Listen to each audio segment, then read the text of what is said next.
The people out there on Twitter think that Nigel Farage has come out today to kill the leadership ambitions of Suzanne Evans, who earlier in the morning said she would be running. You've just heard, and you can see on this tweet here, Farage slamming Suzanne Evans for her to talk about the party is toxic, I won't be voting for her. And then we have big UKIP donor Aaron Banks. There was a tweet out there that said that Evans was all personality, no policy. And here Aaron Banks is agreeing with that. Exactly, a former BBC PR person, good at presentation, and that is it. But let's look back to the big referendum.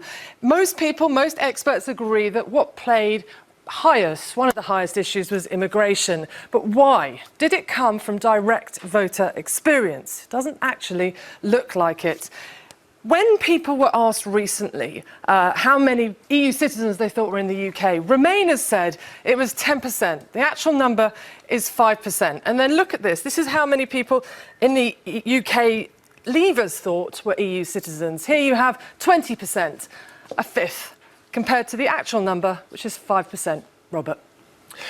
If you look at those, do you think you were responsible for whipping up excessive hysteria about immigration, since people plainly think there are more immigrants here than actually are the case? Oh, I think what's whipped up the hysteria is the complete irresponsibility of the Labour government opening up the doors to 8 former communist countries in 2004. That is what has led to people feeling unhappy about this issue. Is Theresa May handling this issue properly? She's turned against your preferred route, which was a point system. Well, I think that, the beauty of the Australian-style point system is people understood it, because they've all got a friend that wanted to go to Australia that either got there or didn't.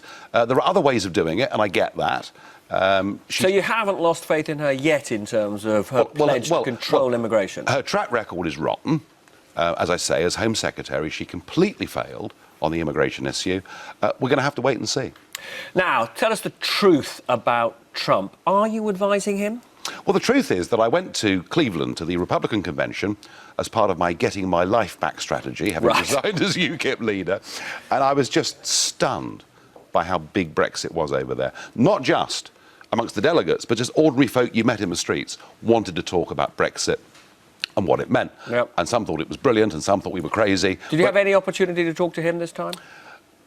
I happened to be invited to go to Mississippi by the governor of Mississippi to talk about Brexit and what were the crossovers, what were the parallels with the American elections, and just by happenstance, coincidence, finished up meeting Trump, going on the stage with him. I haven't endorsed him as a candidate. I don't agree with everything he says, but I do think in terms of direction of travel, he's right on several big issues. Do you believe these allegations that he abused women? Oh, it's very difficult, isn't it? I mean, we've had all these sex cases going on for years, and some people are guilty as hell, and others have their lives ruined when they're completely innocent. All I would say about these allegations is, why didn't they come out earlier?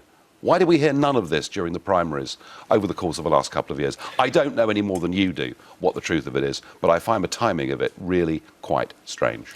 So you haven't decided to distance yourself from him as a result of these allegations?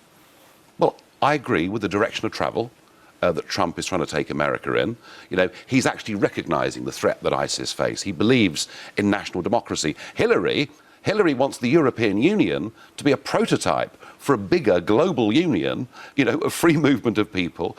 So no, of course, I could never support her in a month of Sundays. Can he win? 2.5 weeks ago, if you'd asked me that question, I'd have said to you, there are shy Trump voters, there are non-voters, like with Brexit, who are going to turn out, who the pollsters aren't picking. I thought 2.5 weeks ago he would win. I think the Bush tapes have really damaged him. And at the moment he's behind. He's not that far behind. There are still 16 days to go. It's going to be tough, but it's not impossible. Now, on another big character who British MPs don't like, Philip Green, do you think his knighthood should be taken away from him? Well, I don't think it's for MPs to have a sort of virtue signalling move to say, isn't this man awful? I think it's quite worrying. If we start... I mean, I do feel the honour system has been degraded completely. Certainly the House of Lords has been stuffed with hundreds of people. There is a problem with the appointment of honours, but I think to put people into sort of the court of public opinion via members of Parliament is the wrong way of removing honours. But presumably he does need to sort out the hole in the BHS pension fund. Well, of course he does. Of course he does. And the way he's behaved looks pretty rotten. Now, finally, who will you be backing to replace you? I had no intention this morning of supporting or opposing anybody, and I find myself at odds already with one of the candidates. I think for now I've said enough. Nigel Farage. You didn't frankly have the balls to put country before party.